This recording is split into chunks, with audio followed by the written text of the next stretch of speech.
Hola amigos, ¿cómo están? Espero que se encuentren muy bien. Esta vez vamos a ver un pequeño video test de 20 preguntas. Espero que nos vaya muy bien a todos, que contestemos todo de manera correcta y que hagamos una racha o que continuemos con la racha. Así que bien, iniciemos con la pregunta número uno. Hombre de 50 años hipertenso en tratamiento con hidroclorotiazida. Presenta debilidad muscular y calambres. Laboratorio nos dice potasio de 3. Sodio de 142. ¿Cuál es la causa más probable y manejo inicial? Hiperaldosteronismo primario, hipocalemia inducida por tiazidas, suspendemos, reducimos dosis y reponemos potasio, síndrome nefrótico, damos diuréticos de asa, insuficiencia renal aguda, iniciamos diálisis o síndrome de Cushing y probamos la supresión de la dexametasona. Pregunta realmente muy importante. Me parece que la vimos en alguna reconstrucción, ya que tenemos un potasio claramente bajo, está en 3, hipocalemia leve, el antecedente importantísimo de la hidroclorotiazida con clínica de hipocalemia leve. Y el sodio está bien, así que un hiperaldosteronismo primario sería incorrecto, ya que lo típico acá es encontrar datos de, por ejemplo, hipertensión relacionada a algún fármaco, pero no hay una causa clara exactamente. Lo típico es que tengamos hipertensión arterial resistente a varios fármacos. Sería algo típico que podríamos encontrar en algunas preguntas. En este caso, al no tener ese antecedente, lo damos por descartado. Hipocalemia inducida por tiazidas, pues sí, estoy muy seguro de que todos ustedes respondieron bien esta pregunta, ya que tenemos primero el antecedente de hidroclorotiazida, o sea, inducida por tiazidas, el laboratorio y la clínica típica. Esto es lo correcto. Síndrome nefrótico, no. Tendríamos que tener lo más clásico, lo más característico, que es hipoalbuminemia, edema y proteinuria. Lo podemos descartar. Insuficiencia renal aguda, acá tendríamos que tener hipercalemia. Síndrome de Cushing. Síndrome de Cushing claramente no es nuestra relacionada al potasio. Entonces marcamos la alternativa B y vemos que estamos bien. Los diuréticos tiacídicos como el hidroclorotiazida son la causa frecuente de hipocalemia. Su clínica, debilidad muscular, calambres, en casos muy severos, alteraciones de ritmo, manejo inicial por reducir la dosis o suspenderla directamente. Y luego se debe reponer el potasio. Pregunta, yo la veo muy interesante. Traten de entender muy bien este tipo de preguntas porque sí la vimos en una reconstrucción. Así que vamos con la pregunta número 2. Paciente de 55 años se realiza una colonoscopia de tamizaje. Durante el procedimiento se identifica y extirpa un pólipo adenomatoso. ¿A qué nivel de prevención corresponde la extirpación de este pólipo? ¿Prevención terciaria, secundaria, primaria o tratamiento de cáncer de colon o prevención primordial? Pregunta muy importante. Tenemos que el paciente se hizo una colonoscopía de tamizaje. Se extirpó un pólipo adenomatoso. Simplemente debemos saber el nivel de prevención. Primero vamos a descartar la alternativa de tratamiento de cáncer de colon porque esto no es un cáncer de colon. Esto no llega a ser. Pero ojo, pólipo adenomatoso está asociado o es un factor de riesgo importante para cáncer de colon. Recuerden eso, es típica pregunta de la UNACOM, no simplemente para tamizajes, se lo ven en muchas otras preguntas. En este caso, pues las descartamos porque no es. Prevención terciaria. La terciaria sería quizás cuando ya tenemos el cáncer de colon y queremos evitar complicaciones. Acá no es. Prevención secundaria. Esta sí. ¿Por qué? Porque tenemos acá una lesión y queremos prevenir que esto en este contexto de pólipo adenomatoso se vuelva cáncer, ya que tenemos el principio de una lesión, pero queremos evitar que esto progrese o continúe. ¿Y cómo vamos a cortar esto? O bueno, ya se lo cortó con la colonoscopia de tamizaje.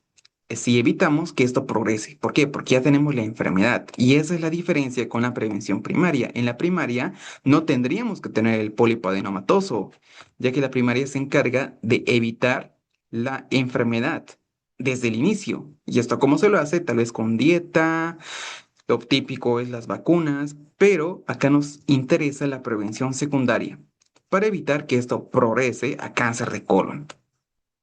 Por eso se hizo la colonoscopía, por eso se lo extirpó. La prevención primordial se refiere a tratar los factores de riesgo o evitar los factores de riesgo en una población determinada. Esto ya es algo muy detallado que pienso que no es relevante la final.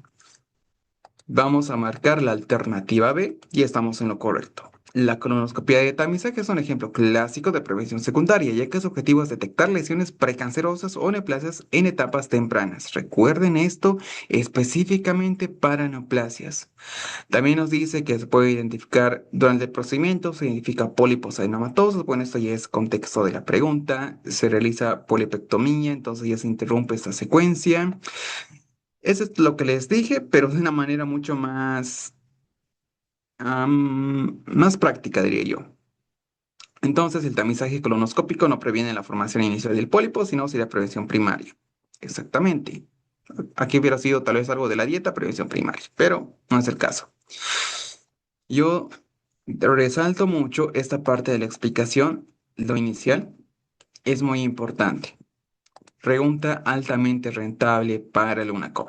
Recuerden eso y traten de entenderlo. Pregunta 3. ¿Cuál es la presentación típica de un bloqueo AB de segundo grado Movitzuna en deportistas? Taquicardia continua, síncope recurrente, disnea severa, asintomático con PR prolongado intermitente o dolor torácico agudo. Muy bonita pregunta. Tenemos un bloqueo AB de segundo grado tipo Movitz 1. Recuerden que Movitz 1 tenemos el fenómeno de Wenkelbach. ¿Y esto a qué se refiere?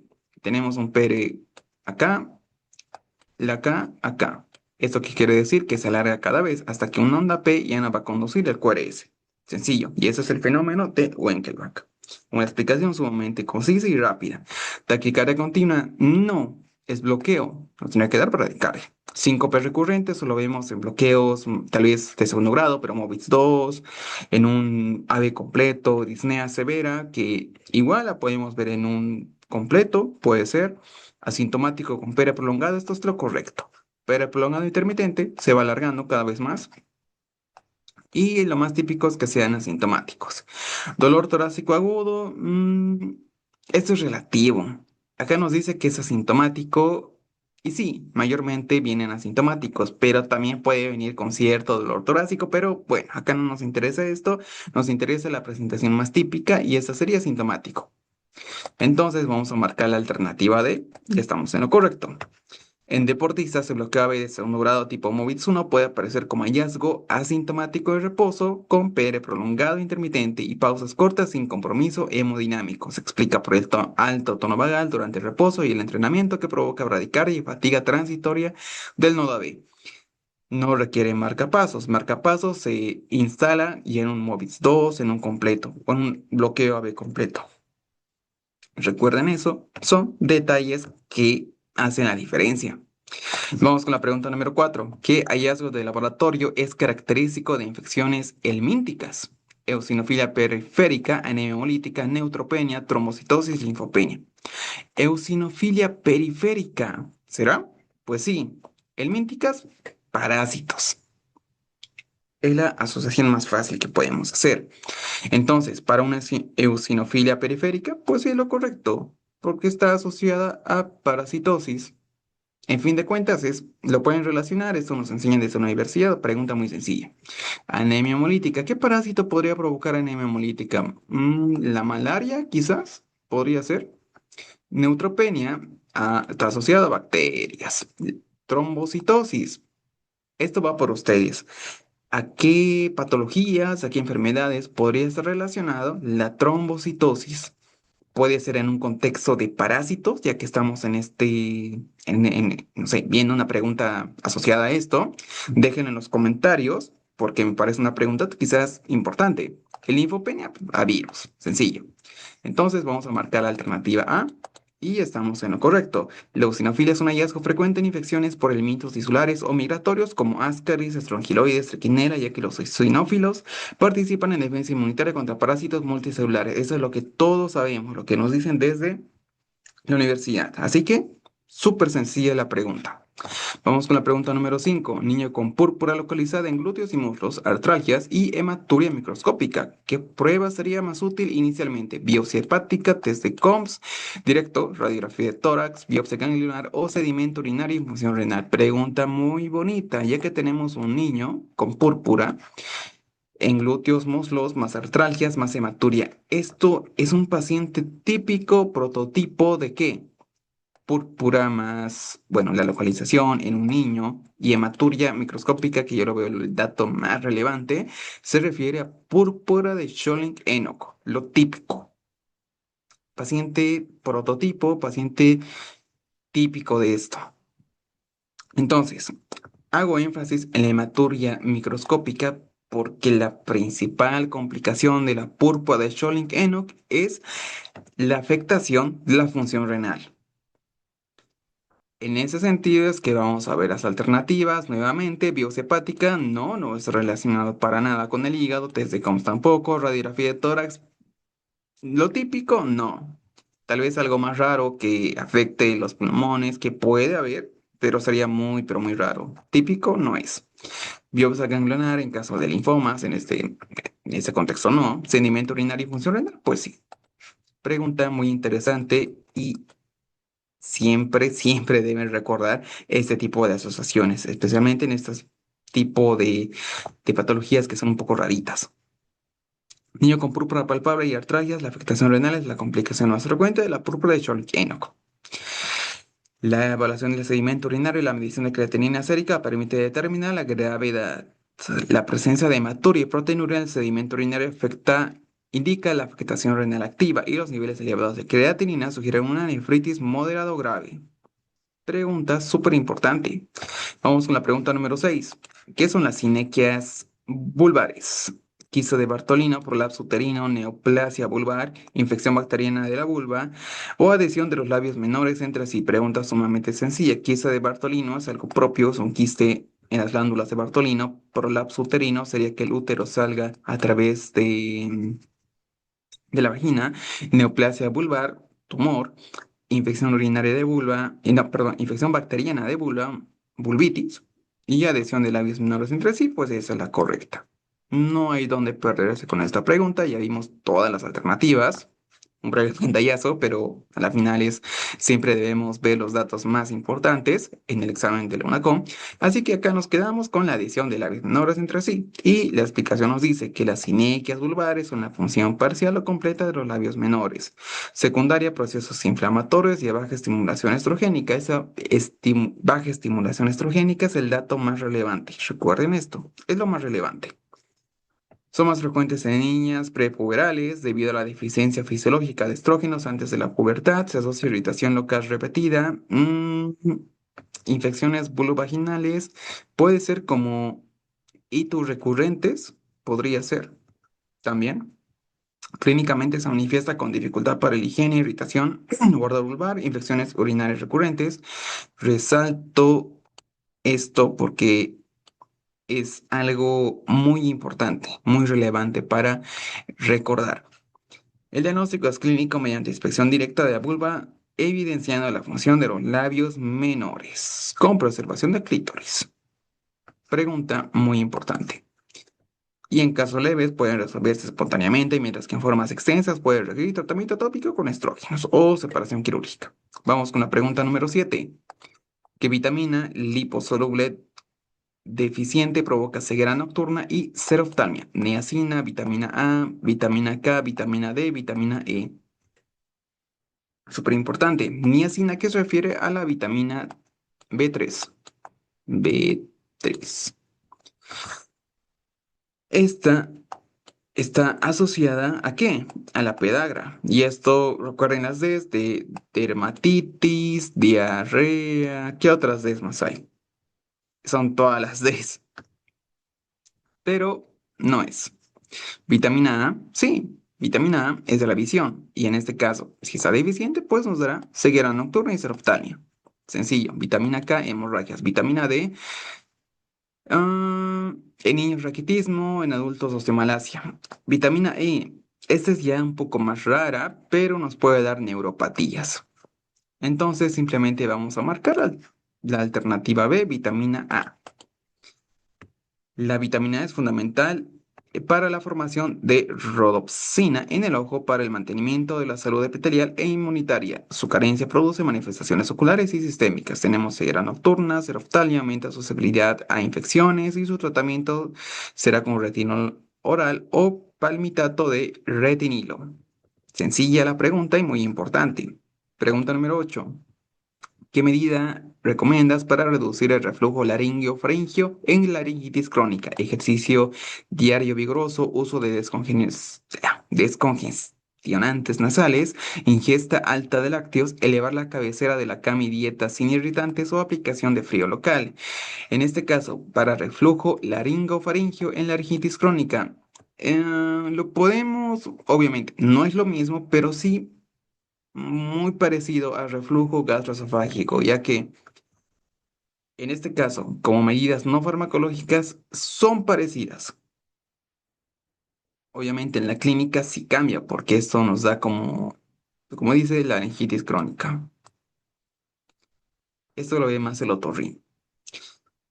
En este caso, ejercicio diario vigoroso. Ejercicio diario sí nos ayuda, pero que sea vigoroso, no tanto. Uso de descongestionantes nasales no ayuda para nada para reducir este reflujo. Ingesta alta de lácteos no lo puede grabar. Eleva la cabecera de la cama sin, como les dije, se parece a la medida no farmacológica de reflujo gastroesofágico, porque igual nos ayuda a elevar la cabecera y además una dieta sin irritantes como comidas copiosas o muy picantes. La aplicación de frío no funciona del todo. Marcamos la alternativa D y estamos en lo correcto. En el reflujo laringofaringio, las medidas posturales y dietéticas son esenciales para reducir el ascenso del ácido gástrico y proteger la mucosa laríngea. Entonces, tenemos que la cabecera al menos 15 a 20 centímetros, evitar comidas grasas, picantes, cítricos, cafeína, y esto nos ayuda a disminuir el contacto con el ácido, con la mucosa. Pregunta sencilla. Vamos con la pregunta 9. ¿Qué hallazgo de laboratorio es característico de un herpes zóster agudo? Anemia hemolítica, hiperleucemia, trombocitopenia grave, leucocitosis moderada con linfocitos atípicos o hipersensibilidad a la insulina. El herpes zóster agudo. Anemia hemolítica, hiperleucemia, trombocitopenia, hipersensibilidad a la insulina, pues no corresponden. Herpes zóster agudo está relacionado con los leucocitos moderada con linfocitos atípicos. Leucocitos o leucocitosis con linfocitos atípicos. Es típico ver esto en herpes zóster agudo. No sé, por ejemplo, hiperleucemia. No, pues esto es típico. La hiperleucemia la veremos en diabetes. Entonces, la explicación nos dice que en el herpes zóster agudo puede observarse una leucocitosis moderada con predominio de linfocitos, lo que refleja la respuesta inmune antiviral. La clave a la final. Este hallazgo hematológico es transitorio y leve y no suele acompañarse de alteraciones significativas en otras líneas celulares. Es lo típico, simplemente vamos a ver esa alteración. Nada más, o al menos eso debería ser. Vamos con la pregunta número 10.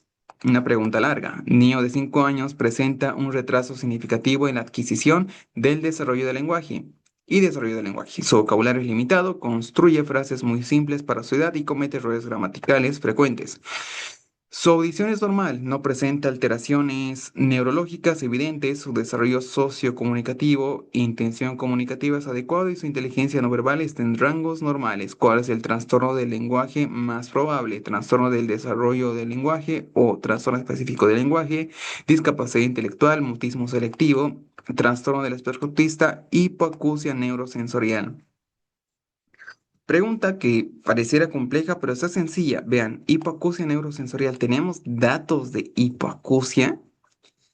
Si leemos bien, en ningún lado dice eso. Incluso audición normal, la descartamos. Espectro autista, no. El espectro autista viene con manierismos, antecedentes típicos de trastorno de espectro autista que repite algo, irritabilidad, que podría estar. Acá no tenemos absolutamente nada de estos datos. Mutismo selectivo es que se queda, mutismo en mute, callado, en ciertas ocasiones, donde el paciente quiera, a la final, pero no es el caso tampoco. Discapacidad intelectual, No, vean esto. Su inteligencia no verbal está en rangos normales. No tenemos discapacidad intelectual, pero sí tenemos trastorno específico del lenguaje, ya que todo está bien.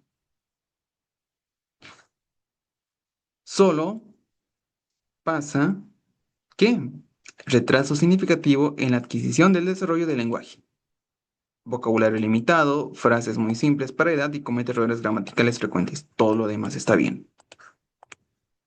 Marcamos la alternativa A y vemos que estamos en lo correcto. El trastorno del desarrollo del lenguaje, TDL, anteriormente llamado trastorno específico del lenguaje, se caracterizará por dificultades persistentes en la adquisición y uso del lenguaje en sus distintas modalidades, hablando, escrito o signos. ¿Qué más tenemos?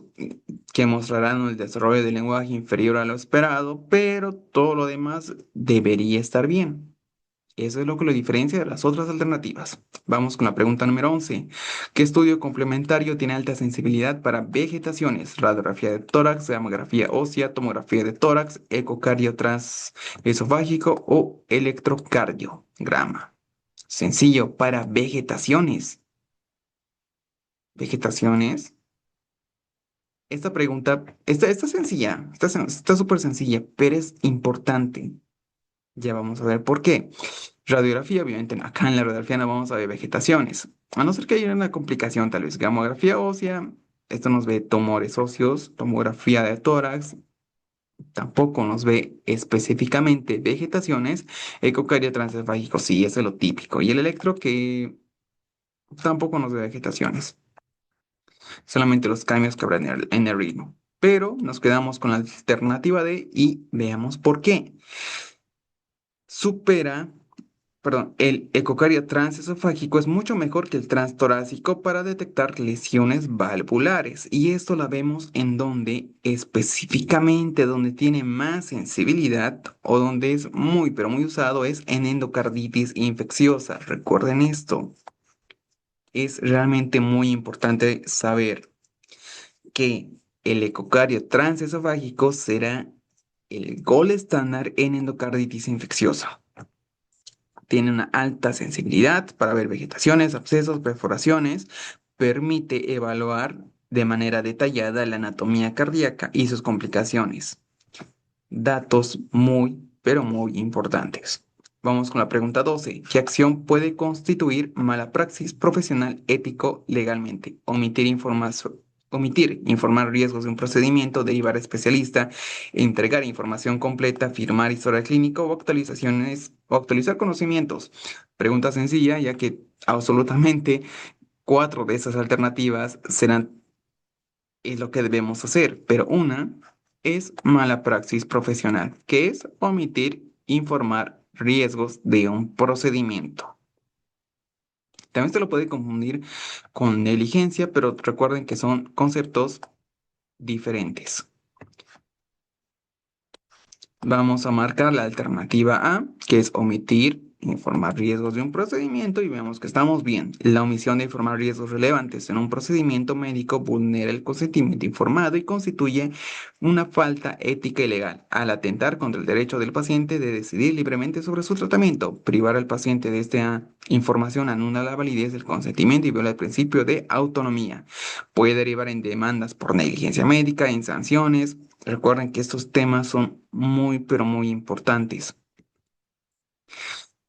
Mala praxis, negligencia, todo esto es clave. Vamos con la pregunta número 13. ¿Cuál es la lesión inicial característica de la retinopatía diabética no proliferativa temprana?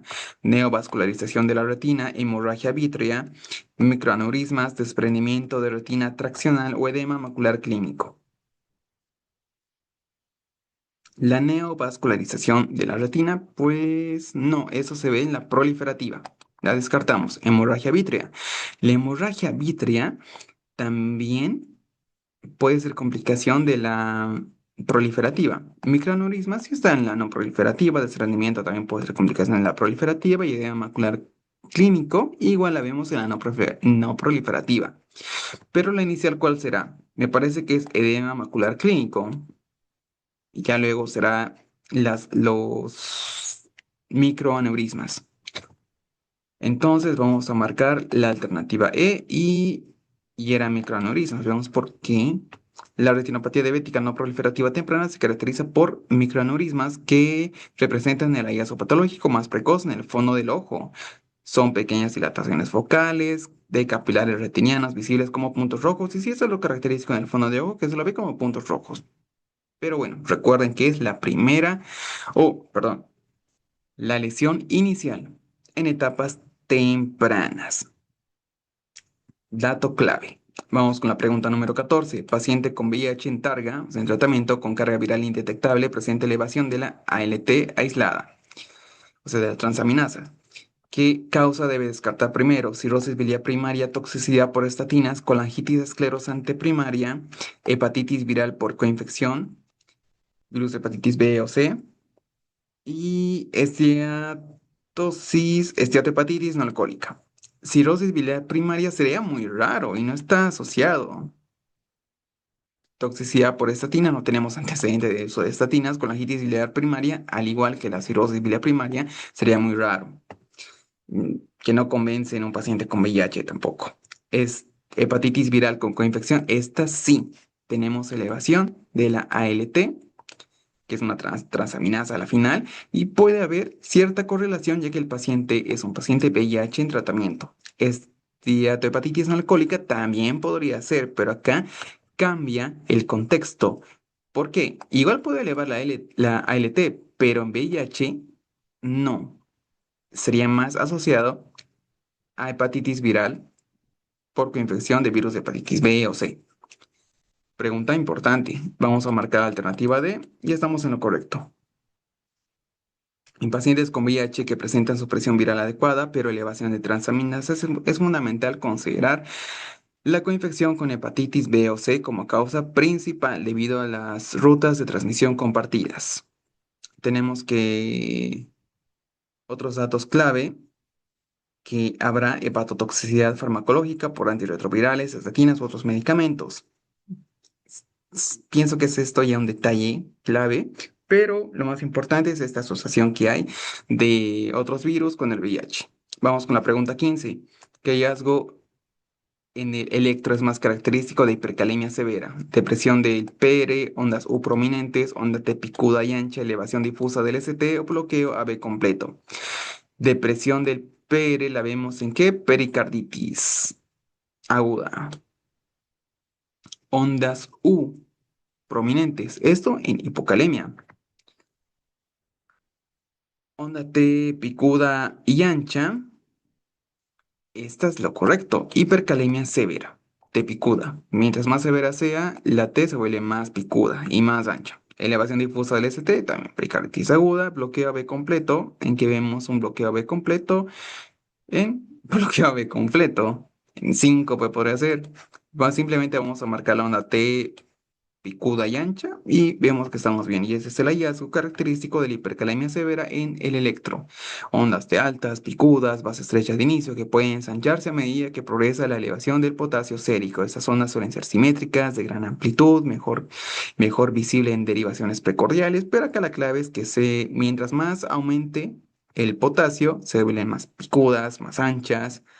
También habrá cambios progresivos como cortamiento del QT, ensanchamiento de QRS, desaparición de onda P, siempre y cuando sea más alta el potasio a la final. Pregunta 16. ¿Cuál es el pronóstico global a 5 años por cáncer gástrico tratado adecuadamente? 60%, 30, 10, 80, 95. Esto ya es para recordar simplemente. Acá es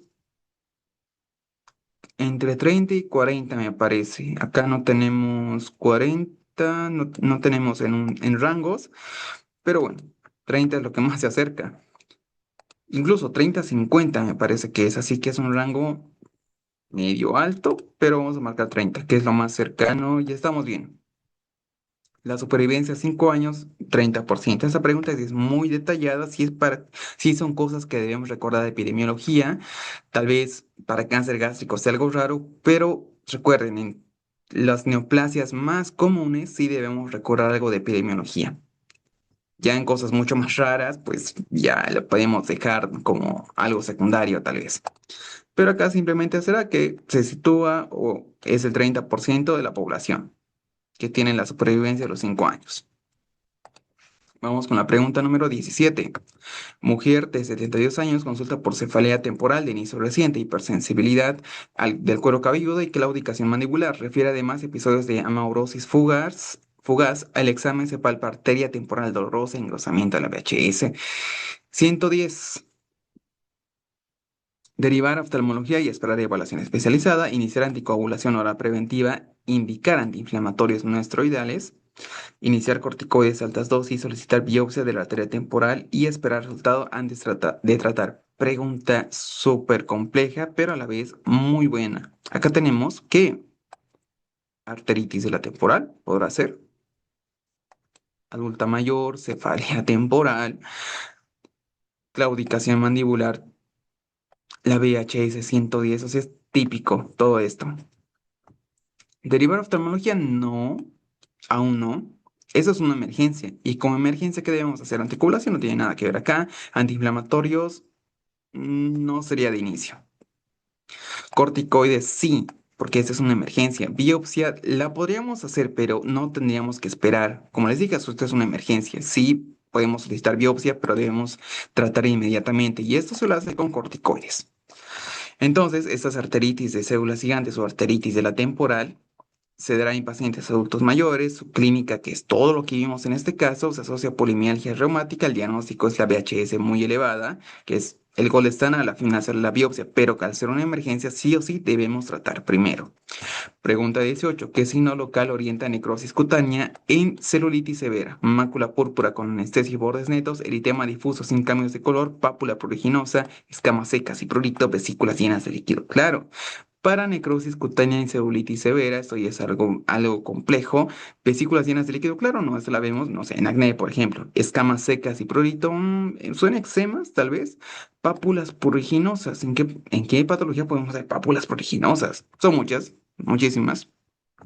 Edema difuso sin cambios de color, eso tal vez en celulitis, pero no severa. Celulitis leve podrá ser acá una mácula púrpura, purpúrica tal vez sea, no púrpura como tal, con anestesia, o sea, que no sienta, y bordes netos. Pienso yo que esta sí sería, ¿por qué? Porque hay necrosis cutánea, o sea, ya no va a sentir bordes netos porque es una celulitis severa en una mácula púrpura, que nos tiene que decir que es grande. Y estamos bien. La presencia de mácula púrpura o negra, frías, con pérdida de sensibilidad central, que eso se refiere a anestesia, sugiere necrosis cutánea por trombosis vascular en celulitis severa, una fasciitis necrotizante emergente, que yo pienso que sería lo correcto pensar en ello. Fascitis necrotizante. Entonces, daño del microvaso, ausencia de perfusión, todo eso lo que habrá, y además favorece la diseminación bacteriana rápida, y es muy rápido, su manejo sí o sí es quirúrgico. Pregunta muy importante. Vamos con la pregunta 19. ¿Cuál es la fisiopatología de la diabetes asociada a carcinoma pancreático? Exceso de somatostatina, aumento de glucagón por hígado, destrucción de células beta del tumor, hiperfunción de células alfa, resistencia a la insulina periférica. La resistencia a la insulina periférica es lo que vamos a encontrar en la diabetes tipo 2, así que la descartamos. Hiperfunción de las células alfa, esta es la de glucagón, y tampoco tendría cabida acá, porque tenemos la destrucción eh, de- por carcinoma pancreático vamos a tener destrucción de células beta. Así que dice por el tumor y es lo mismo a la final. Destruimos células beta, destruimos los islotes de Langerhans de esta manera vamos a dar paso a que haya diabetes secundaria a este tumor o el carcinoma pancreático. Aumento de glucagón, ya vimos que no, y exceso de somatostatina nos pondría a dar un tumor, pero de somatostatina, que sería algo muy raro también. Simplemente marcamos la alternativa C y estamos en lo correcto. Un tumor pancreático puede invadir o comprimir los islotes de Langerhans afectando la secreción de insulina y así dar paso a ¿qué? A la diabetes. La disminución de insulina resulta de la destrucción o compresión directa de células beta. Esta alteración metabólica puede preceder a otros síntomas digestivos, actuando como signo principal, y la aparición súbita de diabetes en adultos sin factores de riesgo justifican evaluación pancreática.